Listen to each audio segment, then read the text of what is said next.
بچپن سے کیا سنا؟ علماء کی بارگاہ میں سبق سناتے ہوئے غلطی کروں تو میری اصلاح کریں گے، احسان کریں گے مجھ پہ۔ صبر کا مطلب کیا؟ اب تک بچپن سے ہی سنا، ابا مر گئے نہ رونا صبر کرو، بیٹا مر گیا نہ رونا صبر کرو۔ یعنی لوگوں کے ذہن میں سوچ بن گئی نہ رونا صبر ہے اور رونا صبر کے خلاف ہے۔ تو جو لوگ سخت دل لوگ ہیں یا جو لوگ محبتی سے آری ہے، جن پر رشتوں کو نبھانا بھاری ہے، جب کوئی مرتا ہے ان کی آنکھ میں کبھی آنسو نہیں آتے، تو کیا وہ صابر لوگ ہیں؟ اور ان اللہ مع الصابرین ان کے لیے جو باپ کا جنازہ پڑھنے بھی نہیں آتے، اگر آتے ہیں تو ہاتھ بند کر کے کھڑے رہتے ہیں، ہم ناپاک کے پڑھ نہیں سکتے، وہ صابر لوگ ہیں۔ مولوی رو رہا ہے بیچارہ باپ کی میت پہ، کا یہ بے صبرہ ہے، اور شرابی آنکھیں تان کر کے کھڑا ہے، دیکھو کتنے صبر کے ساتھ کھڑا۔ وہ صبر کے ساتھ نہیں، وہ تو سوچا ہے بڈھا مر گیا اچھا ہوا تاکہ میرے راستے کی رکاوٹ کی، باپ مرا اچھا ہوا تاکہ مجھے حصہ ملنا ہے۔ بڑی معذرت کے ساتھ رونا صبر کے خلاف نہیں، رونے سے رکنا صبر نہیں۔ اگر رونا صبر کے خلاف ہوتا اس حدیث کا جواب آپ کہاں سے لائیں گے کہ میت پر تو رسول اللہ خود بھی روئے ہیں، میت پر حضور خود بھی روئے ہیں، اور پوچھا گیا تو حضور نے فرمایا یہ صبر کے خلاف نہیں ہے، یہ تو نشانی محبت ہے۔ رونا بے صبری نہیں ہے، رونا تو محبت کی نشانی ہے۔ کہاں کہاں بتاؤں کہاں روئے؟ اماں خدیجہ کا جنازہ ہے، رو رہے ہیں۔ حضرت ابراہیم کو دفن کرنے رو رہے ہیں۔ حضرت ابراہیم کے موقع پر تو لوگوں نے پوچھ لیا یہ ابراہیم ابن محمد حضور علیہ السلام کے سب سے کم سن صاحبزادے، آخری صاحبزادے جو حضرت ماریہ قبطیہ سے پیدا ہوئے، ان کا وصال ہوا تو حضور دفن کرتے ہوئے رو رہے، خاموش آنسو جاری۔ حضور آپ نے تو منع کیا رونے سے، آپ رو رہے ہیں۔ فرمایا یہ رونا منع نہیں، یہ تو محبت کی نشانی ہے کہ کوئی جدا ہو رہا ہے، کوئی دل کا پھل ٹوٹ رہا ہے، کسی کی گود خالی ہو رہی ہے، کسی کی گود اجڑ رہی ہے، کسی کے جانے سے تانے کا ذریعہ کچھ بن رہا ہے نا؟ تو یہ رونا صبر کے خلاف نہیں، محبت کی نشانی۔ حضور روئے، ماں خدیجہ کے جنازے پر روئے، حضرت ابراہیم کے وصال پر روئے، اسی طریقے سے حضرت حمزہ کے جنازے پر روئے، اسی طریقے سے حضرت اسود کے جنازے پر روئے، حضرت شہدائے احد کے جنازے پر روئے۔ حضور علیہ السلام آنکھوں سے آنسو جاری ہے، حتیٰ کہ بعد وصال بھی حضور امام حسین کی شہادت پر روئے، اٹھا کر کے سیاہ کو دیکھے، دن بھر خون جمع کر رہے ہیں، آنکھ سے آنسو جاری ہے۔ حضرت ابن عباس نے جو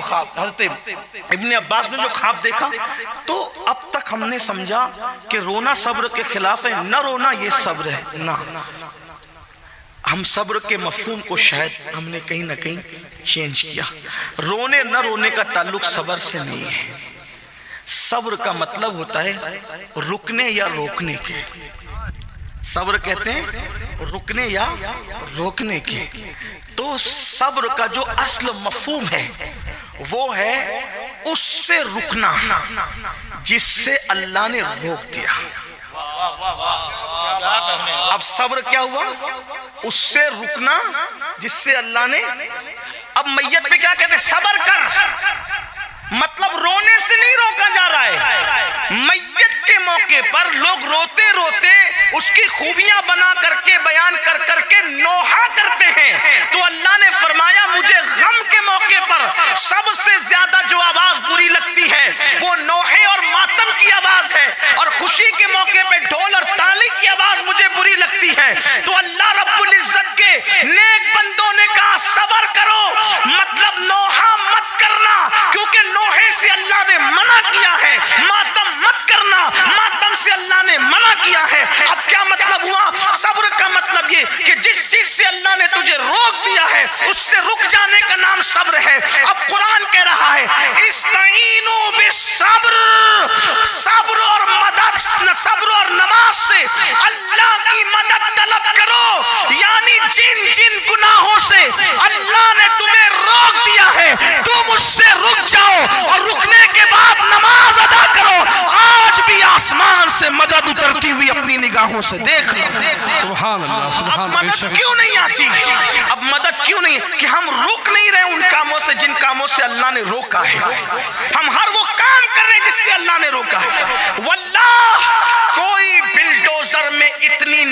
نہیں کہ تیرے گھر کی دیوار کو چھو سکے، بس تو نے ایک کام کرنا ہے کہ اللہ نے جو حرام کیا ہے تو اس سے رک کر کے دیکھ، اور پھر خدا کے گھر کو سجدے سے آباد کر کے دیکھ۔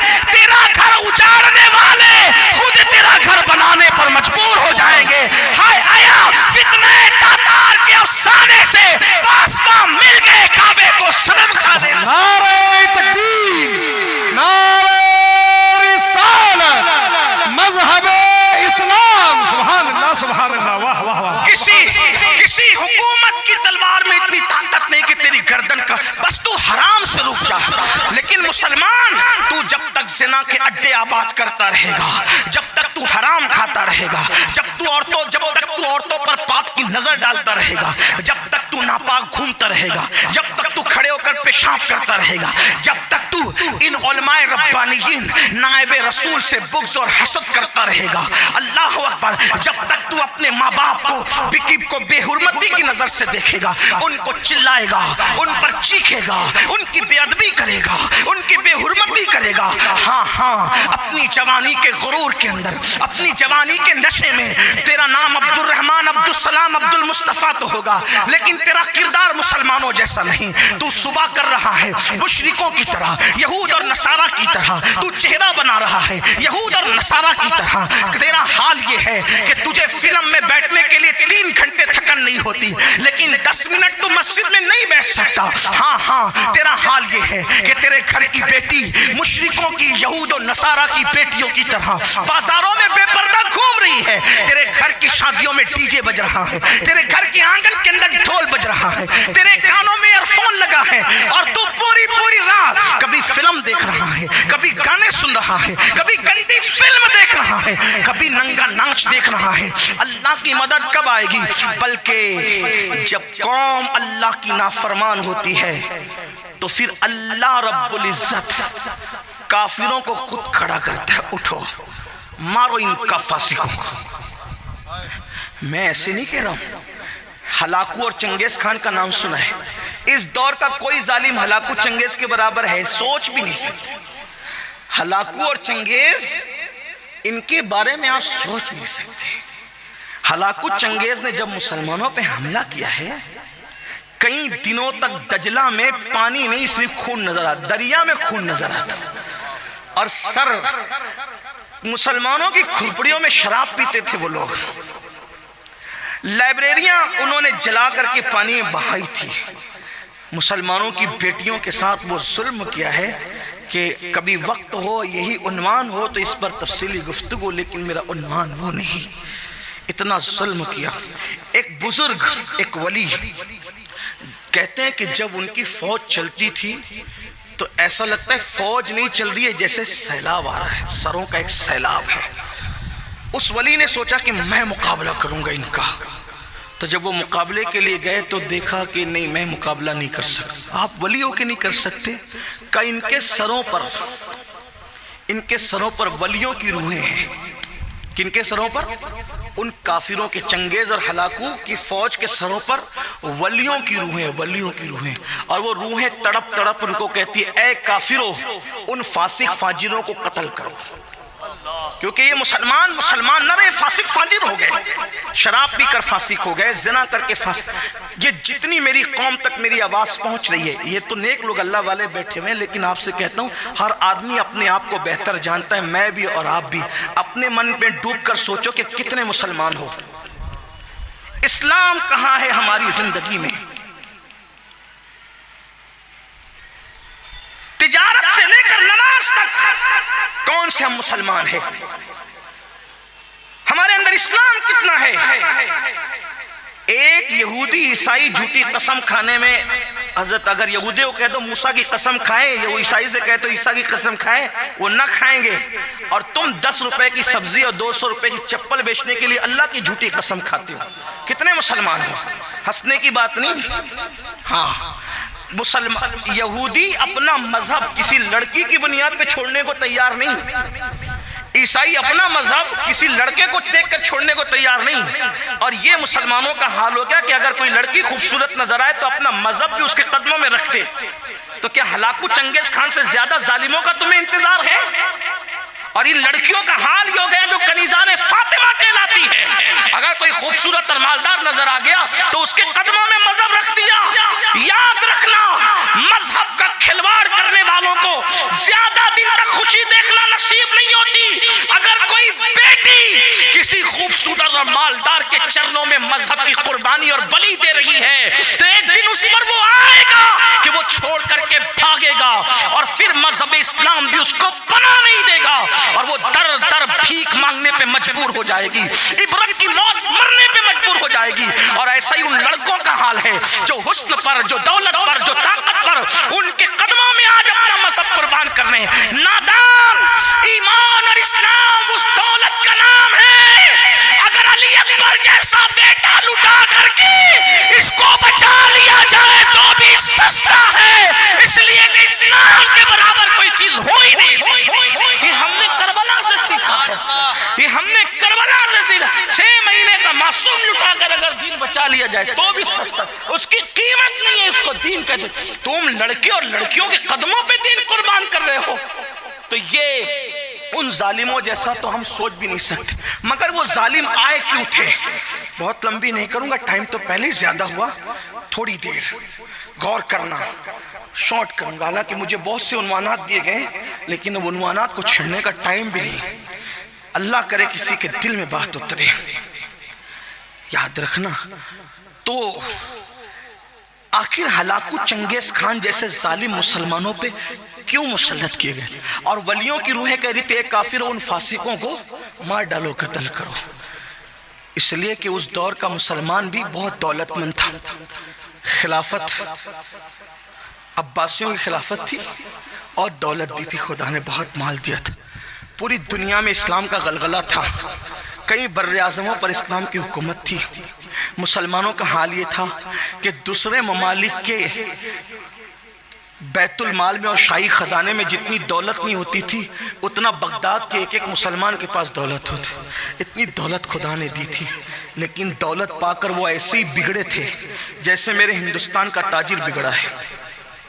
جیسے میرے ملک کے لوگ آوارہ ہوئے ہیں ویسے ہی دولت پائی, دولت دینے والے خدا کو بھولا, کافروں جیسی شکل بنائی, یہود و نصارہ جیسا کلچر بنایا, زندگی انہی کی طرح.